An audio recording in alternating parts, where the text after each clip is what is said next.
What about putting my face in a bowl of ice? Does that help? Or is that just like an Instagram trend? That's an Instagram trend. Don't do it repetitively because then it's not good for your skin. Oh my God, you know, she's not using the 10 layers and tissue.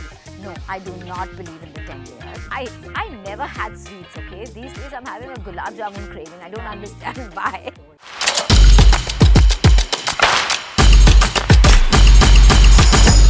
Hello and welcome. Great privilege to have a friend who have just not managed to catch up with for so long.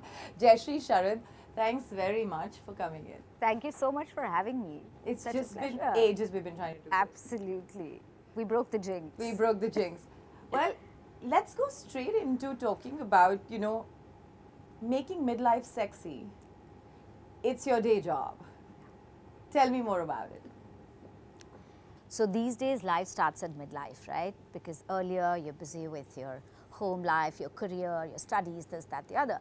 And suddenly you've woken up and you're like, I've got to love myself. And when it's about loving yourself, I believe that a skincare ritual is a very intimate part of loving yourself. You wake up in the morning, you look at yourself in the mirror, you feel confident, because your skin is radiant. And that's how things have changed now, and it's a beautiful change. It's a very pleasant change. I have a lot of patients who come to me. Back in the day, they would only come for an eczema or a psoriasis or maybe some pimples.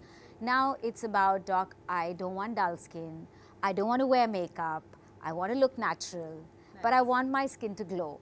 It's so nuanced that you say that, because I do remember like an era when women would only go to dermats when there was some eruption. Yes. Or there was something that they just, wouldn't want to show their face out. That transition speaks a lot about confidence. Yeah, absolutely. I think a lot has to do with, awareness now about not just skincare. It's also, you have so much awareness about loving your own self. You have a lot of motivational speakers coming up. You have a lot of books. You have a variety of these groups and WhatsApp groups and clubs where people teach you that you need to focus on yourself as well. Yeah. So people are waking up, and it's a very refreshing change when they come to you not just for some skin ailment, but to look naturally radiant without makeup, Makeup. Yeah. So tell me, what is good skin? I believe that skin that is healthy is something which is blemish free, something where we all have pores, but the size of the pores will enlarge as we age or due to stress or pollution or lifestyle. But if your pore size is normal, if you do not have acne, you do not have blemishes, it's okay to have 1 or 2 pimples. You have to embrace that. That is, in my opinion, healthy skin. It's not color. An even tone is healthy skin. When light falls on your skin and it reflects, that is healthy skin, an even tone. So And what makes it healthy from within? Like what's happening in the layers below? So I was just coming to that our skin has an epidermis and dermis, and you have collagen and elastin fibers which form the framework. Okay, essentially proteins. They are proteins. They are amino acids, and as we age, the natural process of aging, you have this collagen and elastin just sort of breaking down, okay? But with a poor lifestyle, with smoking, with alcohol, with sugar, with pollution, all of that, this just expedites the whole process of aging and the collagen breakdown, right? And so if that is happening, if your skin is not nourished enough, if you're not eating right, there is more glycation. The glycation will lead to more collagen breakdown. If you're not drinking enough water, again there is dullness and dehydration. So a lot has to do with what you eat, what you put on the inside, how much you sleep. Are you following a proper circadian rhythm? Are you sleeping at 10 tonight and 12 tomorrow and 2 a.m.? It doesn't work. The body gets confused, the hormones get confused, they go haywire. So make it a habit. Maybe once in a week is allowed, but otherwise make it a habit to sleep on time, follow that cycle. How much are you exercising? So because when you exercise, obviously you have those happy hormones which will again stimulate your hypothalamus, your brain, to again secrete some good stuff which will help in collagen rebuilding. So everything about So collagen interlinked. rebuilding, it's all interlinked, you know. Yeah. Stress. So if you're stressing, if you're overworked, if you are mentally depressed or unhappy, or you know you have fear, all of those emotions will again break down your collagen. They will all manifest. So I want to ask you a fundamental question. Why doesn't collagen work if you don't have a fairly strong baseline of, you know, healthy proteins in your body? Because this is a constant question people are asking, right? There's this, I don't even want to know, this virality about collagen, and most people are like, it doesn't work on me. And then somebody would say, if your amino acids, the baseline protein is poor, then it's just not going to work. But you're the dermat, tell me about it. So here's the thing, when you talk of oral, I'm guessing Yes, you're talking yes, about oral yes, collagen. yes. So oral collagen, there are not enough studies which talk about how they get absorbed into the body, all right? And there are just about maybe 2-3 studies where they've tested on about 1,000 people, which Yeah. is not adequate. So it's better to have proteins in your diet because that's collagen. It's better to have amino acid supplements, that's collagen, because we're sure that that is at least getting absorbed. Here it's breaking down and it's not really getting absorbed into the gut 100%. So maybe the efficacy is like 30-40% in some, and in some the gut health is poor, so the absorption is poor. Yeah. And therefore it's always better to have proteins and amino acids rather than collagen till we have better formulations. Yeah. Now, having said that, I'm not against oral collagen. I say if it's, you know, if you're benefiting, please take it. Yeah. And it does no harm. So, you know, even if mentally it benefits you, take it. Oh, you know, great point. How much of our skincare is mood and mental health? Can I relate it to maybe 90%? Wow. Yes, yes. So I keep telling people that, you know, I have patients, in fact, who will keep coming back to me for treatments and treatments and treatments, and still they're not glowing, right? They'll complain that skin is dull, it's not glowing, this, that.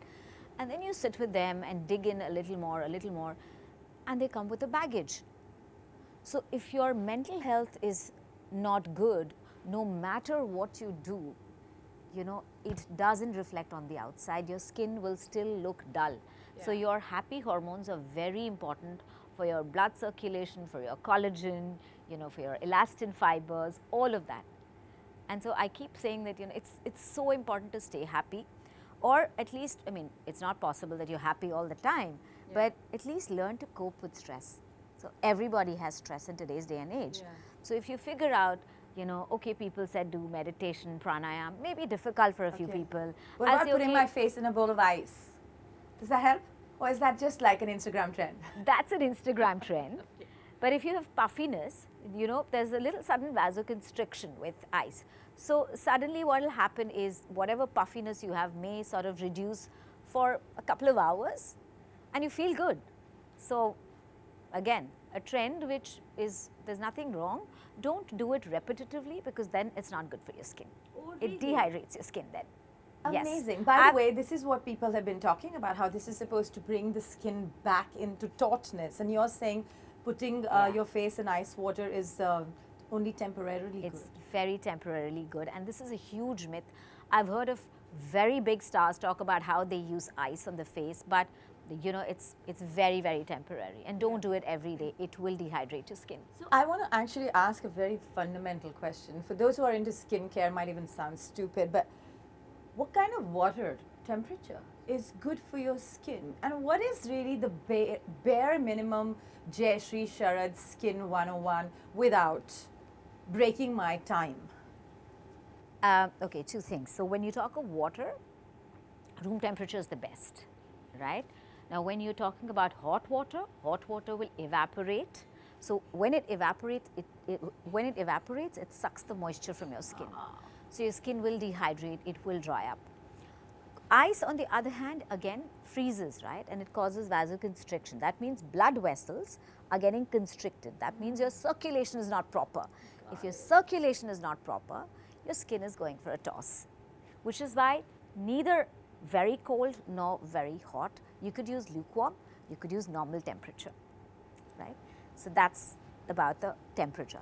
coming to Jaishree's 101 skincare, I keep it very simple. People will be astonished that, oh my God, you know, she's not using the 10 layers and is she? No, I do not believe in the 10 layers. What are 10 layers? You know, 10 layers are cleansing and then toning and then, you know, 10? using an essence and then Wow. using a serum and then you're clearly not doing it. And then doing a moisturizer.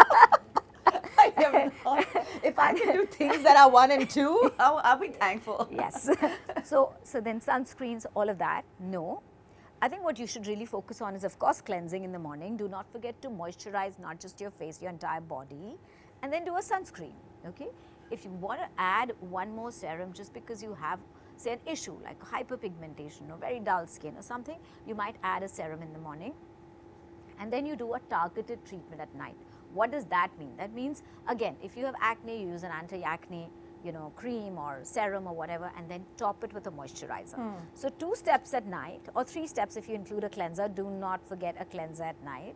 You know, you may forget, you may just use you may just use water in the morning, but at bedtime you have to cleanse.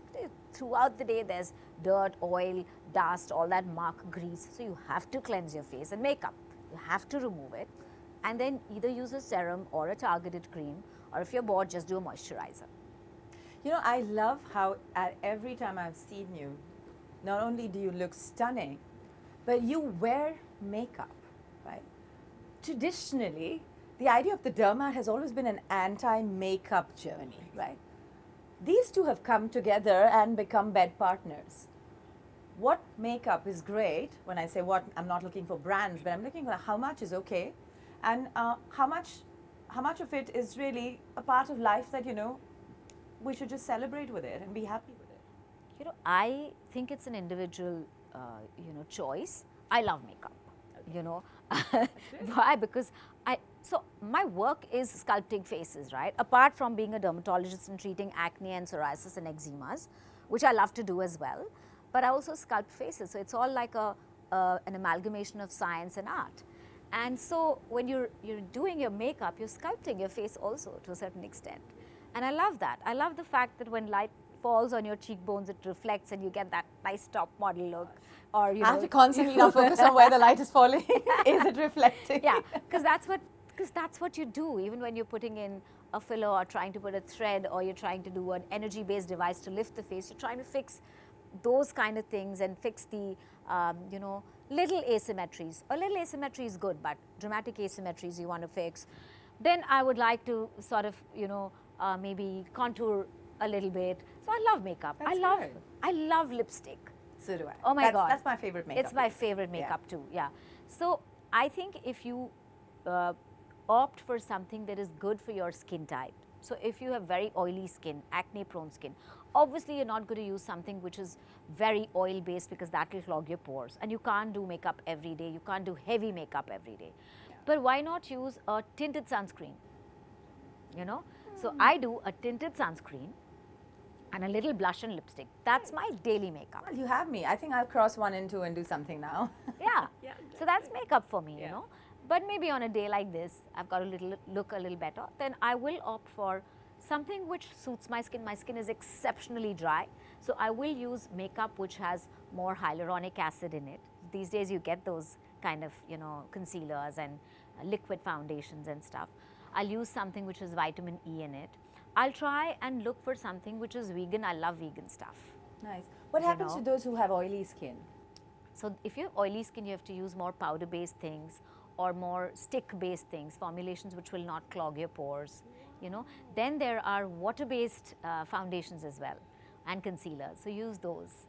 Fantastic. Yeah. Okay, this is 101. I'm going to keep that for later now with Jaishree. But coming back to life stages, right? You know, each time I talk to women who are both experts and or docs on this show, one of the big questions is, what's going to happen to my skin when menopause hits? Yeah. It's almost like you know, it's one of those meteorites that are coming at us. Or that's the feeling, even though that may not be true. Just want to understand what goes on with skin for women in menopause. You know, menopause is for real. We don't talk about it so much, but I'm glad we're now talking, you know, in India, we're talking about it. Hormones change, your estrogen dips. The moment your estrogen dips, your skin starts to get, you know, begins to get drier.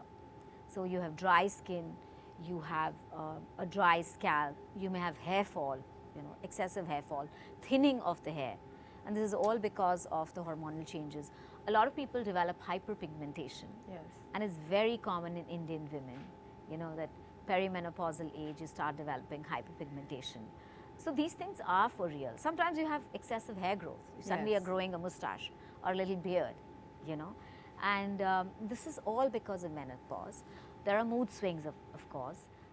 There are times when you may be very angry, and there are times when you may be very, very, very depressed, and both will affect your skin, mind you. As I said, there is an emotional quotient which will directly affect your skin. Yeah. So it is for real, but you need a little bit of tender love, a little bit of care. So if you moisturize yourself well, and I said use a ceramide based, hyaluronic acid based thick moisturizer.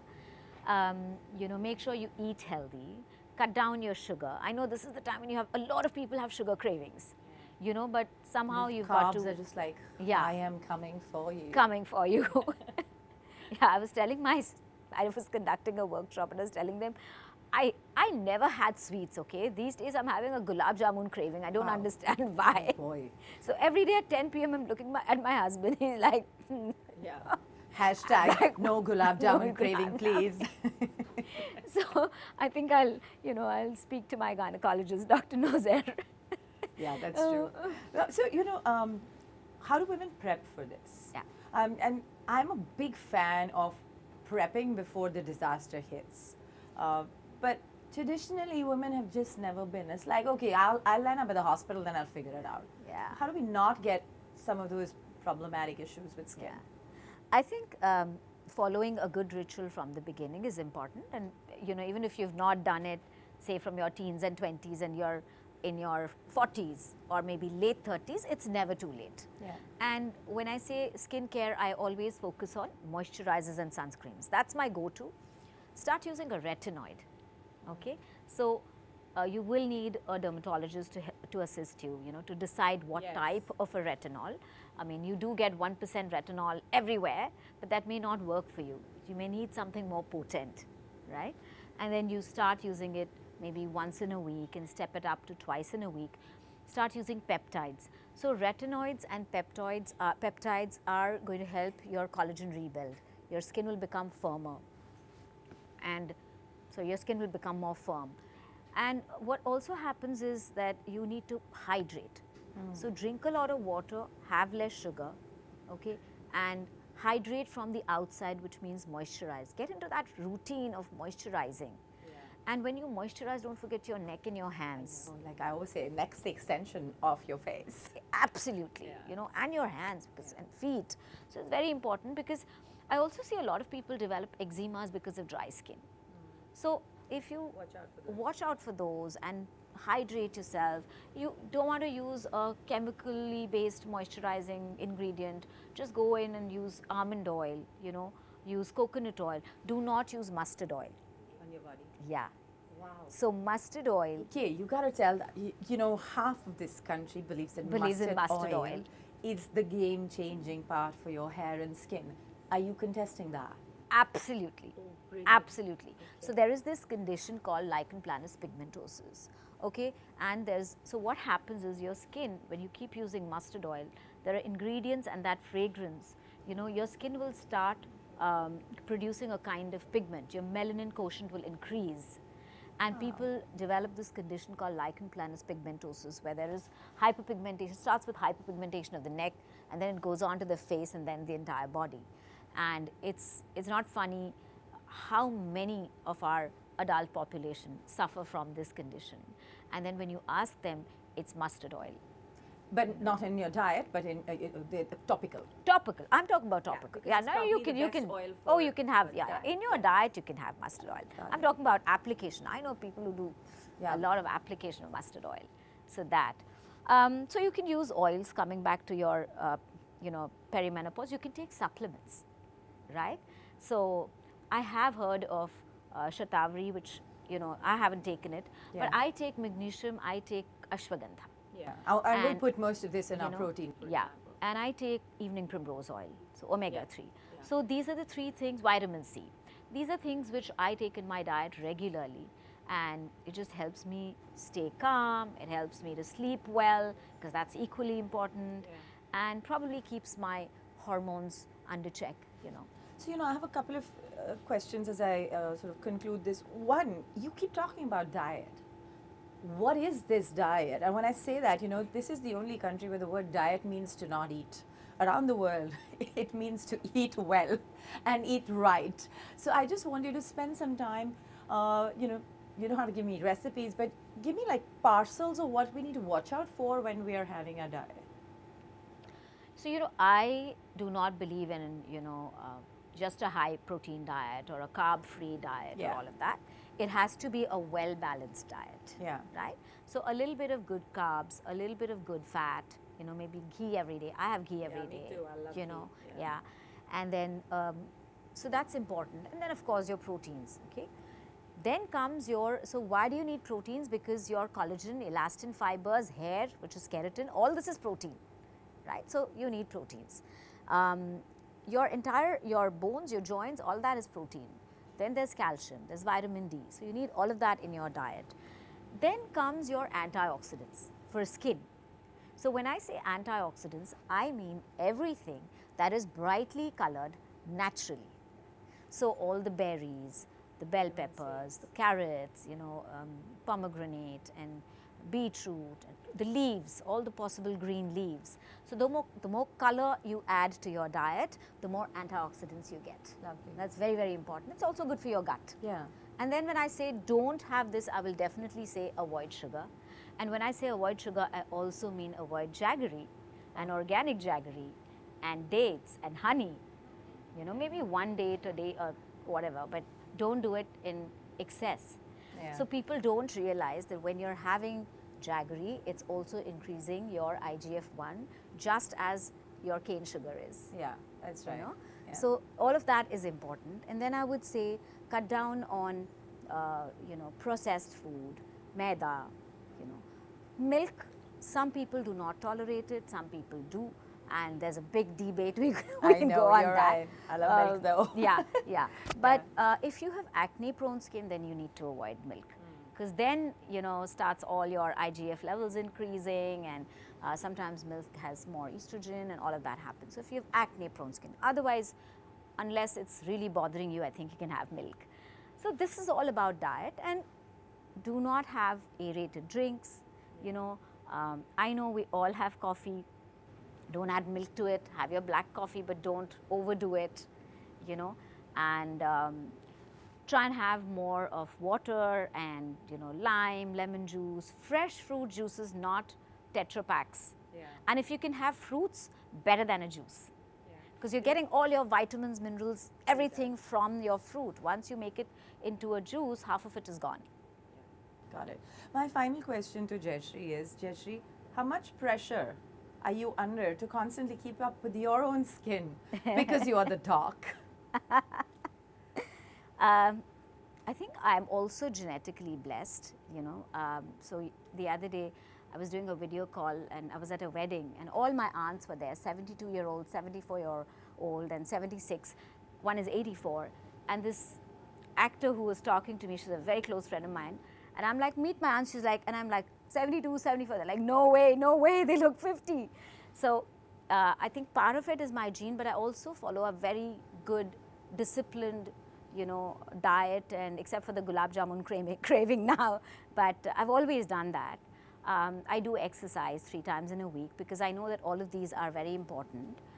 And then I do take care of my skin. I have never missed a sunscreen in 25 years at least. Wow. I have never missed a sunscreen. I can be very proud of that.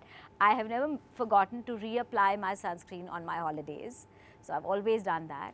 And everybody in the clinic, at home, my driver, all of them know that I carry these jars of moisturizer in my car and everywhere, and I'm always slathering that on my body. So these are things that I do.